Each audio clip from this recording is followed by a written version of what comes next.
People can say anything they want to with words. So we don't ever really say exactly what we feel, but our body language does not lie. It's very difficult to lie with your body language. Even the finest actors in the world find it very difficult to lie with their voice because the voice reveals people's feelings. You want to be observant. The most important skill that you can have in the work world, in the business world, and in life is knowing how to observe people and not be so wrapped up in yourself and be outer directed.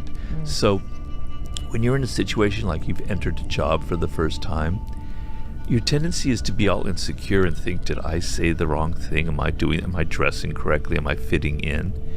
And you're not observing, you're thinking about yourself, right? And the whole game is to be observing. It's like you're observing the world, the different games that are going on, what people are doing, what they're like, what their tastes are like, what the boss is like. There are all these levels of power going on. You want to get outside of yourself and simply observe, right? And not be thinking about yourself as much.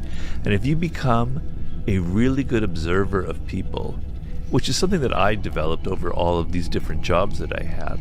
I wasn't necessarily the best person figuring out the game, but I was very observant about people and their nature and their flaws and such. If you become an astute observer of the people around you, you will have this, the game will be much easier to manage, right? You will know this is a person who is insecure. I cannot offend them. I cannot say the wrong thing to them. This is a person who's strong and secure. I want to be with them. I want them to mentor me. They can, you want to be able to take criticism from other people. In other words, be less insecure and be more kind of outer motivated and paying attention to the people around you.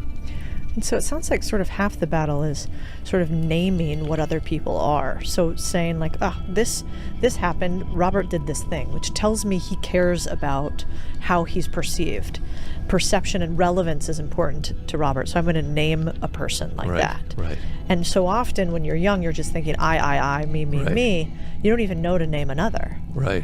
Interesting. Well, the thing also that you want to understand is everything is a sign.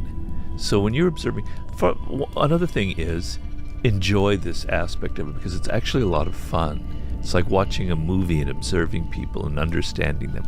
But everything people do is a sign. So if they're showing up late at meetings or they're not returning your phone calls, it's not some innocent event. It means something. It's coming from some place within them. They're telling you something about themselves indirectly. If their desk is a mess, right, they can't organize their desk, it's a sign of something else going on inside them, right? If they're not returning your phone calls, on and on and on. Every little thing that people do. Sometimes when I read an email, I can sense that there's a little bit of anger as an undertone. You can sense people's tone, not just in what they say, but in how they write something, right?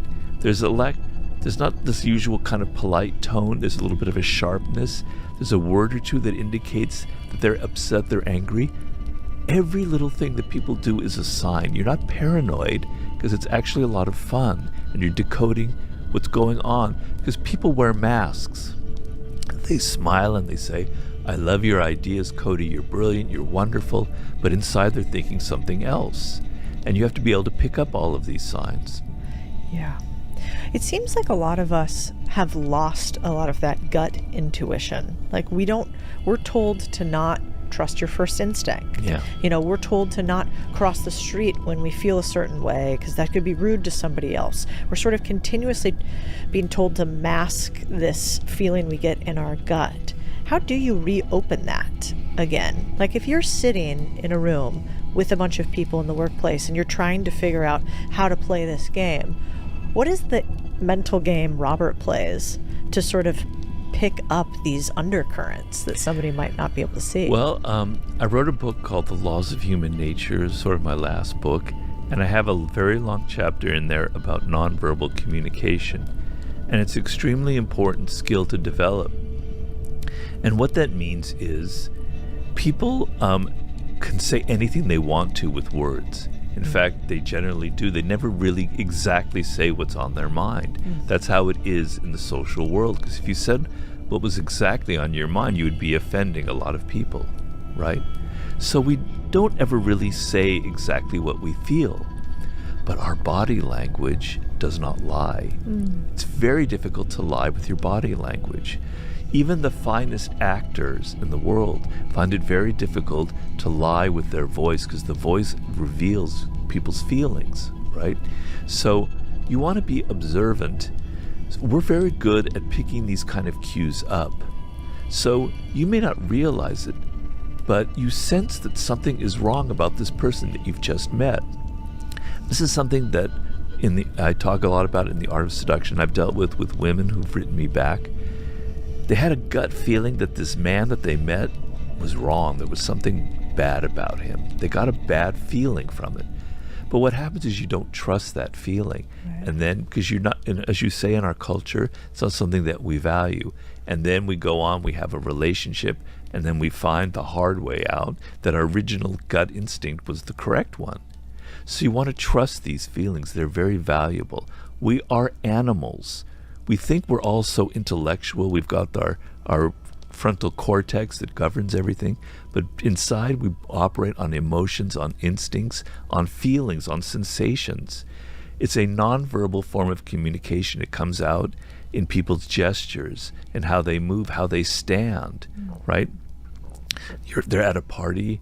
You're talking to them, but their feet are pointing in a different direction. They're not so interested in you. Their eyes reveal if they're really listening to you or not. A real smile lights up the whole face. A fake smile's all kind of tight. That's wonderful. I really like, right? Yeah. On and on and on. It's this insane language. You can understand exactly what people are thinking.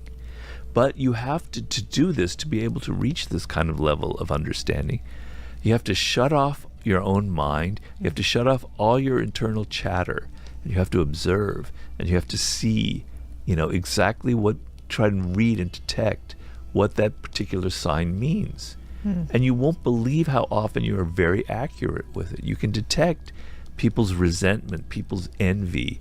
And as I said, I wrote a whole chapter about signs that you can look at tomorrow and learn about this language. It's just that you're not paying attention and you don't value this form because we're so verbal. We think everything has to do with words, but it doesn't.